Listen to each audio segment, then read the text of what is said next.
नमस्कार दोस्तों, स्वागत है आपका एक बार फिर हमारे अपने चैनल डीजी स्टडी क्लास में।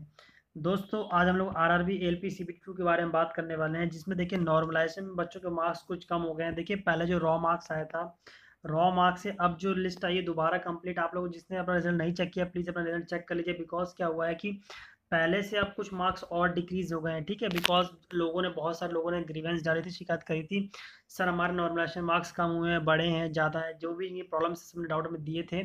तो उसको आरआरबी ने फिर से अपना चेक किया और उसके बाद आरआरबी ने नॉर्मलाइज का फिर से एक तरीका निकाला, उस फिर दोबारा एनालिसिस किया।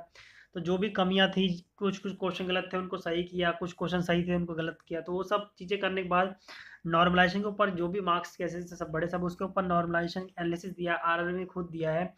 एक नोटिस निकाला है आज 7 तारीख को, पूरा उसमें डिटेल बताया है कंप्लीट हर शिफ्ट में नॉर्मलाइजेशन कैसे हुआ, कैसे मार्क्स बढ़ रहे हैं, कैसे मार्क्स घट रहे हैं, किसी के मार्क्स 100 के ज़्यादा क्यों हो रहे हैं, किसी के मार्क्स कम क्यों आ रहे हैं, सब कुछ बताया है।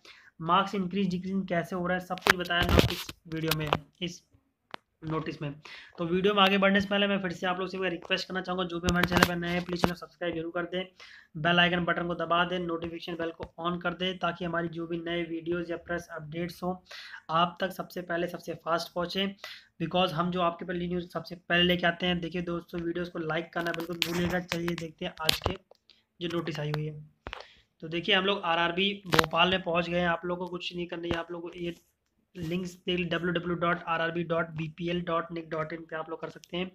यहाँ पे आप लोग आएंगे, click click here to view all updates of CN01 select करेंगे। तो इसमें नीचे आएंगे तो देखिए आज के डेट में एक नोटिस आई है 7/4/2019 की डेट में। Click here to notice on normalization marks के ऊपर लिए।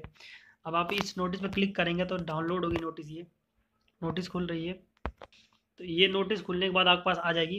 तो आप लोग देखिए इसमें पढ़ सकते हैं पूरा पूरा normalization marks in CBT 2 under CN01 scientific and statistical process. आखिर साइंटिफिक और स्टैटिस्टिकल प्रोसेस क्या होता है, कैसे कैसे नंबर मार्क्स दिए जाते हैं, उन सब के बारे में बताया गया। देखिए CBT 2 जो हुआ है आपके 10 सेशन हुआ है, 10 सेशन का पूरा डिटेल यहाँ बताया गया है।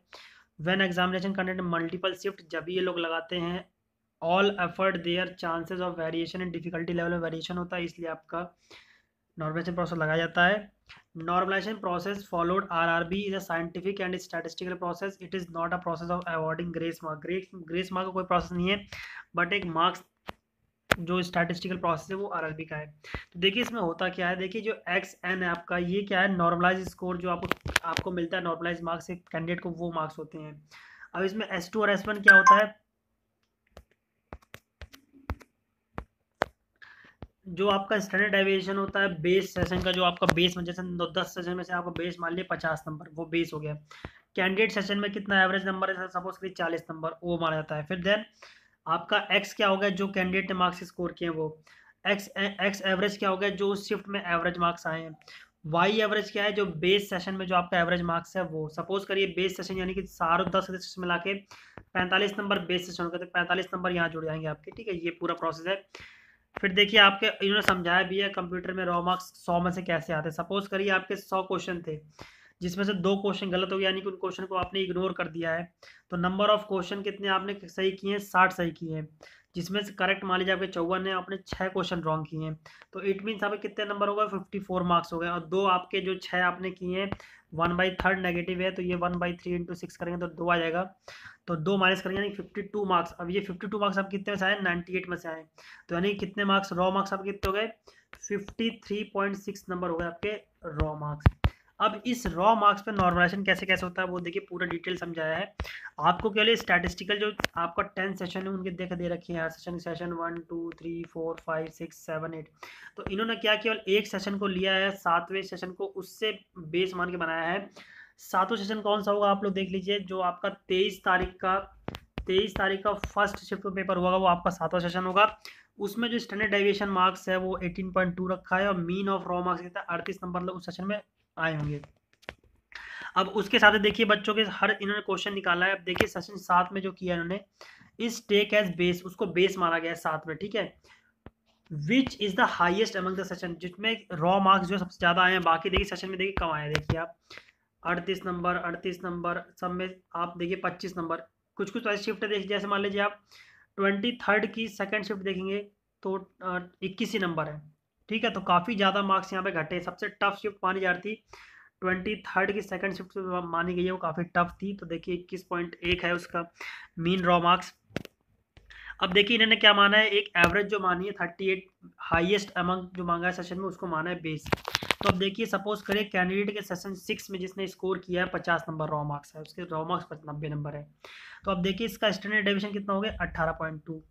S1 कितना हो गया उससे एक पीछे वाला यानी 15.82। एक्स एवरेज कितना हो गया उसकी शिफ्ट में, एवरेज कितने मार्क्स है, एवरेज है उसकी शिफ्ट में 32.5 नंबर। देन आपका वाई एवरेज जो एक एवरेज शिफ्ट मैंने आपको बताया था कि सारे शिफ्ट 10 की 10 शिफ्ट में से एक एवरेज शिफ्ट होगी, तो वो आपकी 38.82 है। इसके बेसिस पर अगर जब आप फॉर्मूले में इसको फिट करेंगे, फॉर्मूला आपका x n s two y s one x minus average plus y average, तो 18.32 आपका स्टैंडर्ड डेविएशन हो गया 7वें शिफ्ट का, प्लस 15.82 जो बच्चे ने सेशन दिया था 6 सेशन पेपर दिया था उसका उसका standard deviation, divide by 90 number उसके रॉ मार्क्स हो गए जिस बच्चे ने एग्जाम दिया है, और 32.5 क्या है ये आपका एवरेज स्कोर है उस शिफ्ट में जो बच्चे बैठे थे, यानी उस शिफ्ट में जैसे बात देख सकते हैं बच्चे 32.5 छठे शिफ्ट में एवरेज स्कोर है। तो यहाँ से देखिए नॉर्मलाइजेशन निकल के आता है आपका, और 38.2 क्या है स्टैंडर्ड डेविएशन है एवरेज, मैंने दिखाया था ना आपको स्टैंडर्ड छठे का एवरेज क्या है 38.2 वो रखा गया है। तो इसके निकालने के बाद आपका जो नॉर्मलाइजेशन मार्क्स आता है 105.42 आता है, यानी कि आपके नॉर्मलाइजेशन मार्क्स क्या हो गए इंक्रीज हो गए। आप सपोज करिए उसी शिफ्ट में किसी के बच्चे के 45 रॉ मार्क्स आते हैं, तो उसका कैसे कैसे कैलकुलेशन निकाला है, बाकी सब कुछ सेम रहेगा, बस आपका रॉ मार्क्स चेंज हो जाएगा। तो आप 18.2 डिवाइड बाई 15.82 वो मैं बता दूंगा, पहले ही बता चुका हूँ, 45 माइनस 32.5 प्लस 38.2 स्टैंडर्ड डेविएशन, अगर आप इसे करेंगे तो नॉर्मलाइजेशन मार्क्स इंक्रीज हुआ है। बट देखिए अगर सेशन अब डिक्रीज फिर कैसे हो गया, जिन बच्चों का डिक्रीज हुआ तो डिक्रीज कैसे हो गया, तो वो भी समझाता हूँ मैं आपको। सपोज करिए आपका सेशन 1 में रॉ मार्क्स 55 है, थोड़ा सा एक बार देख लेते हैं हम लोग सेशन 1 को। सेशन 1 में कितने हैं 38.20 मीन मार्क्स है, स्टैंडर्ड डेविएशन कितना है 19.19। तो अगर आप लोग जब यहाँ पे जाएंगे हम लोग, सपोज करिए अब आपके रॉ मार्क्स 55 आए थे, स्टैंडर्ड डेविएशन मैंने कितना देखा आपका 18.32, S1 कितना है 19.32, एक्स एवरेज कितना हो गया 38.32, ये तो कॉमन रखा गया सब में, और आपका जो मैक्सिमम एवरेज था पूरे शिफ्ट में वो 7वें शिफ्ट को माना गया, तो वो कितना था 38.30, जो था 38.30 आ गया आपका। जब आप लोग यहाँ डालेंगे फॉर्मूले में S2/S1 यानी कि 18.32 डिवाइड बाई 19.31, आपके नंबर कितने हैं 55, और एवरेज शिफ्ट में कितने 38 नंबर आए हैं, और 38 नंबर ही क्या है आपका आपकी शिफ्ट का एवरेज है, यानी कि आपने जैसे फर्स्ट शिफ्ट में दिया है उसका एवरेज कितना है 38.2, तो वो आपने यहाँ डाल दिया। एवरेज शिफ्ट का जो 10 में 7वीं शिफ्ट का एवरेज कितना था 38.30, तो आपका जो रॉ मार्क्स हो गया 53.76, इसीलिए क्या है आपके रॉ मार्क्स से डिक्रीज हो गया नॉर्मलाइजेशन स्कोर।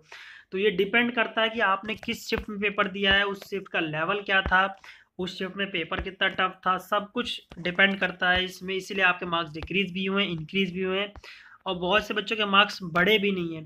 तो नो चेंज वाले की भी कंडीशन दे रखी है, आप लोग यहाँ पे देख सकते हैं।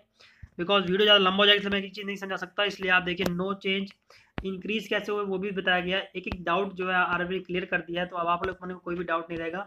तो देखिए इसका कंक्लूजन क्या है कि increases decreases one of the candidate में डिफर, इंक्रीज हो सकता है अनदर कैंडिडेट की और डिक्रीज हो सकती है, सेम सेशन में हो सकता है। As the raw marks is also one of the parameter to calculate which is different for different candidate, हर कैंडिडेट के लिए डिफरेंट होता है, ठीक है, बिकॉज रॉ मार्क्स सबके अलग अलग होते हैं। नेक्स्ट है नॉर्मलाइज मार्क्स इंक्रीज भी कर सकता है डिक्रीज भी कर सकता है, ये कैंडिडेट के सेशन पे डिपेंड करता है। एग्जाम्पल 7 और 8 में दे रखा है आपको। 5.3 क्या है the variation in the normalization marks of candidate depend on average of the candidate shift में जो भी एवरेज होता है उस पर डिपेंड करता है, और score of candidate standard deviation of the candidate shift base shift highest average standard deviation और बेस शिफ्ट पर डिपेंड करता है। तो ये सब सारी बातें थी, 100 से ऊपर भी आ सकता है, इसमें कोई बुरी बात नहीं है, जिसके मार्क्स अच्छे हैं तो 100 से ऊपर जा सकता है एवरेज शिफ्ट मार्क्स। तो ये आपका पूरा डिटेल मैंने बता दिया आपको कैसे कैसे आपका रॉ मार्क्स हुआ है, कैसे आपका नॉर्मलाइजेशन हुआ है, पूरा डिटेल बता दिया है। तो आज की वीडियो में इतना ही, तब तक ले धन्यवाद।